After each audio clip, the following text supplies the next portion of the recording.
I'm Howard Feldman, and this is an episode of Synthesis TV. Joining us in studio, Janse van Rensburg, who is the Chief Technology Officer at BankServ, and Darryl, Govender, who's been on this show many times before. He is the Director of Cloud Services at Synthesis. And we're talking today about PayShap. Now, you've heard of it. I know you've heard about it because we all have. But the question is, like me, are you a little bit clueless? Do you know what PayShap actually is and just how cool it is?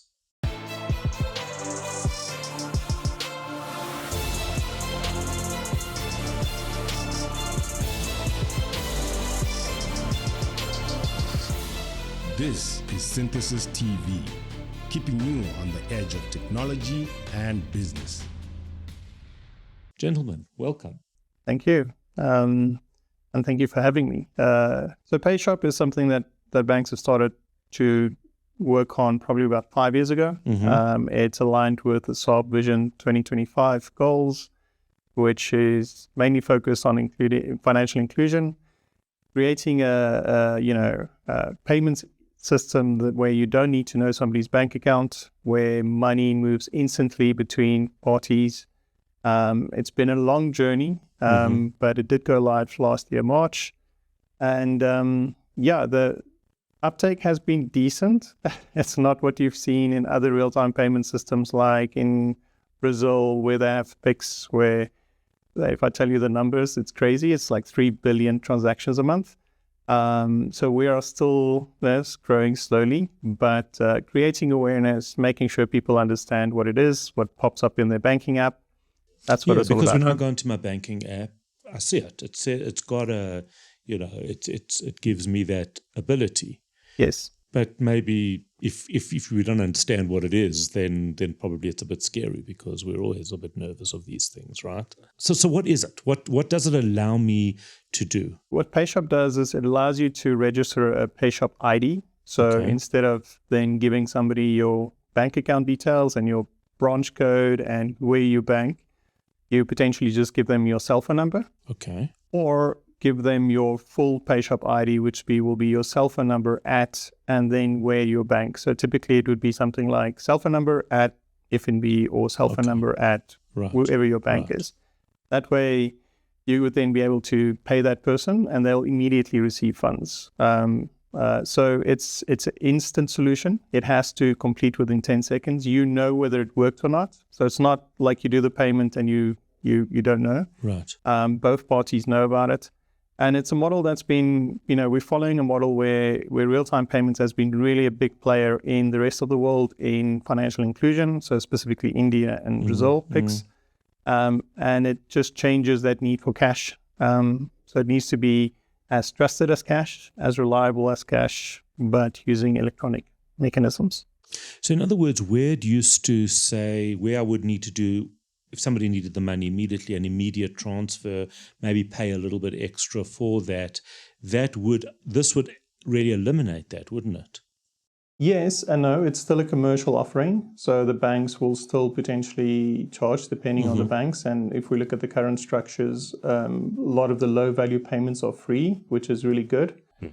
Meaning because those are the transactions when you're speaking about inclusion that rely on not paying the extra fees. Yeah, so I think the industry has done really well in making the low value payments free, and yeah, it's a good user experience. I think we've learned a lot of lessons on user experience, but it's been improving. It's just now the adoption and the take up. It's changing user behavior, making people aware of this option, and yeah, it is growing quite well, but slower than we initially expected. Is that maybe also the responsibility of your customers, which is the bank?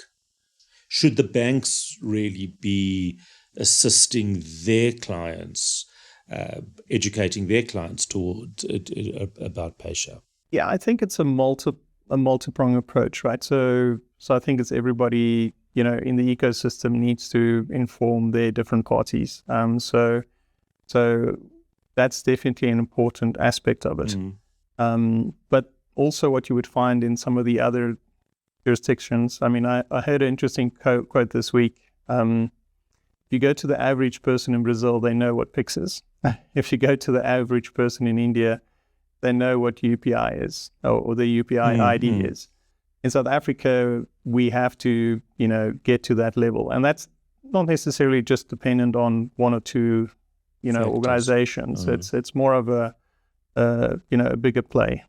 So, it's interesting. Ahead of this discussion, I went on to just some news articles, and I wanted to try and understand just how they were writing about this. And to some extent, even the way in which we speak about it is quite complex. And it took me a little bit of time to read through those articles to try and get a sense, which means that we're not talking to people who don't have that interest or the time and who just want to use it.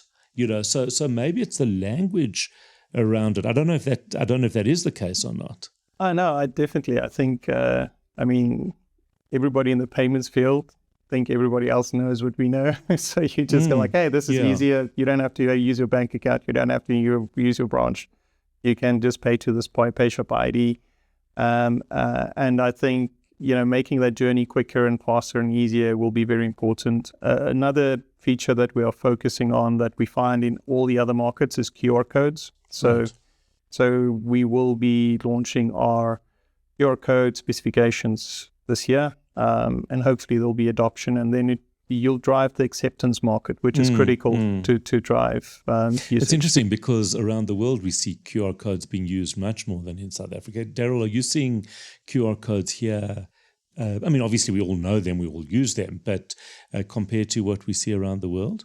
Well, I think the interesting thing with PayShap, maybe just coming quickly, just revisiting that concept, I think the unbanked sector of South Africa is like a key thought.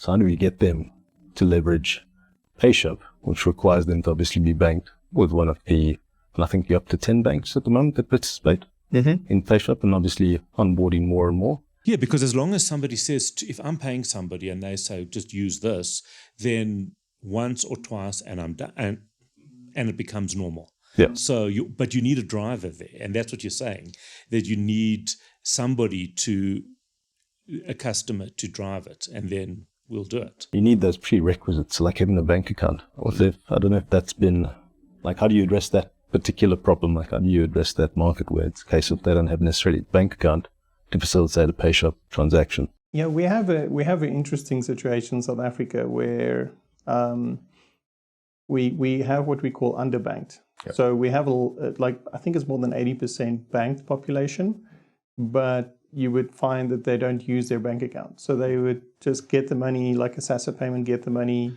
do one withdrawal. Okay. Interesting. But they have a bank account underlying. So it's enabling that ecosystem and building that trust that they would use these features. In the design of PayShap, we specifically try to focus on not bank account. That's why you have the proxy or the PayShap ID.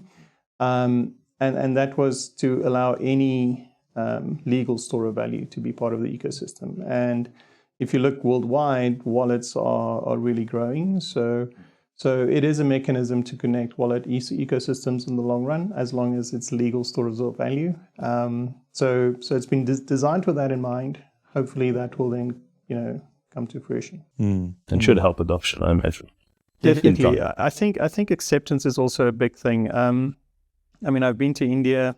It's the last time I was there, the biggest innovation they had was a little Bluetooth speaker that's at a street vendor, and all this thing does is when you pay with your QR scan, it just says that the transaction was successful, and you take your stuff, you walk off.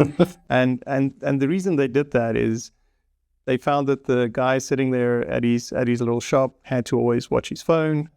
He had to always be there. Clever, though, having this little Bluetooth speaker then allowed him to at least go and do his thing, and he could get somebody else to look after the store for a while.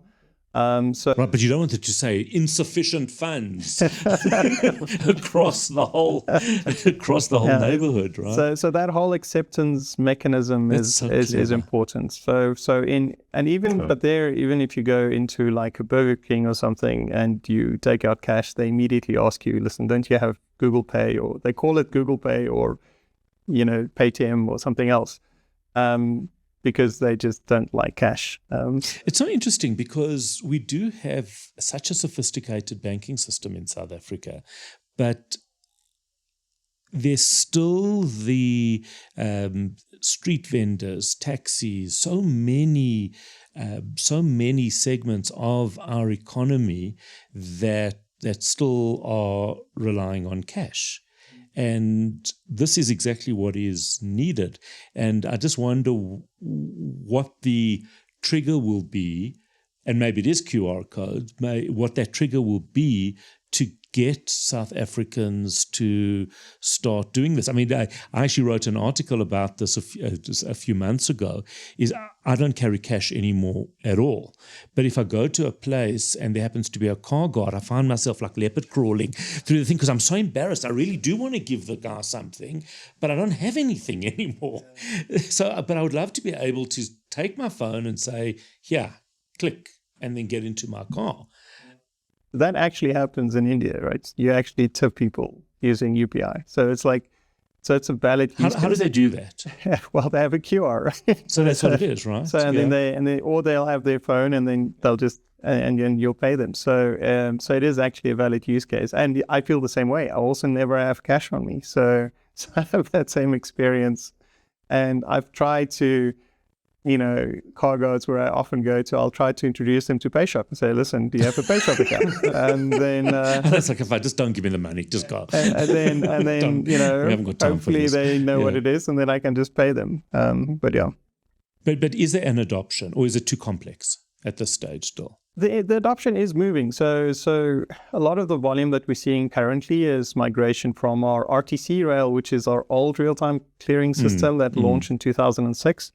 But when we look at proxy payments, it's growing quite nicely. Last month we did 500,000. So it's growing and it's been like growing month on month. But I think, we're not really seeing that growth that we were hoping for. It's one of those things that you just get to this tipping point and then it'll just go over. But maybe the QR codes will be the answer to it. Darryl, do you want to take us through Synthesis' involvement in it, building this project, because it's such an exciting project? It's been a while now. I'll need Ben to keep me honest here, but I think we were introduced with a separate kind of initiative with AWS, just around enabling, I'm not sure if it was necessarily PayShap at the time. It was definitely a part of it, but it was probably around the broader assessment of Bankserv estate and ability to move across to AWS at the time. And I think that was our entry point. I think we reached out to you guys when we tried to build our own landing zone,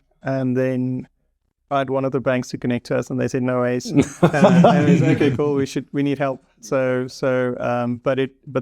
from the beginning, it was definitely with PayShap in mind, because that was our first product that we launched in AWS. And although we had some smaller things that we put there first, just to make sure that the environment is good.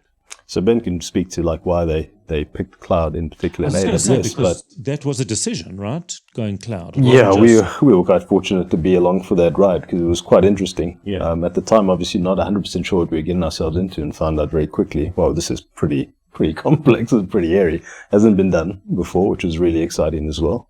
And then obviously we went through, like Ben suggested, the guardrails, the enablement, all of that, and switched on with, I guess we can speak openly about partners and stuff, right? With TCS as an example, just working on how do you enable the application software to be able to leverage the cloud and scale and be cost effective, etc. as well. Be secure, of course, in terms of its adoption into the cloud and the ongoing management of that system, which we're quite happy 3 years now that we've been engaging Bankserv ongoing management of the PayShap ecosystem. Right. So yeah, it's been a hell of a journey. And security, of course, something that is critical here the whole way through. Absolutely, yeah.